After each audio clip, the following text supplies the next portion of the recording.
So how did Earth Stewardship Day start? Earth Stewardship Day started in 2003, actually.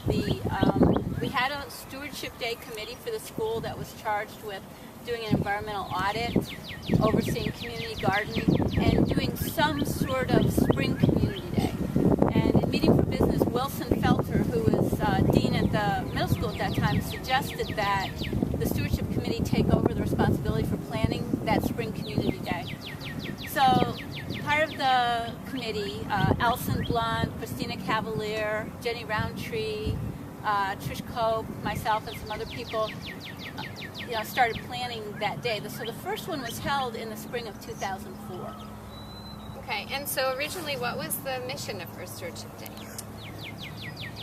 The mission of the day, it fits in with our overall, one of the 6 spices that Friends Schools sort of adhere to, and that is stewardship.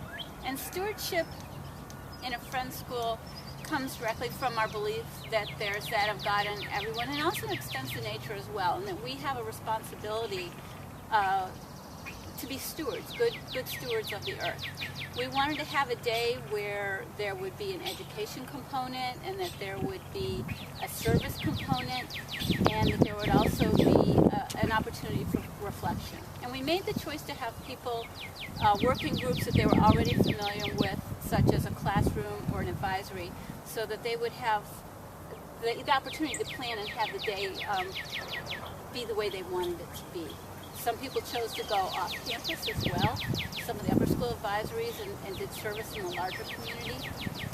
And we wanted a day that spoke to also the themes of environmental justice and being outdoors, living the life, living our lives, speak in that way as well. So we wanted also more than just one day of stewardship. We wanted to have something that would echo throughout the year.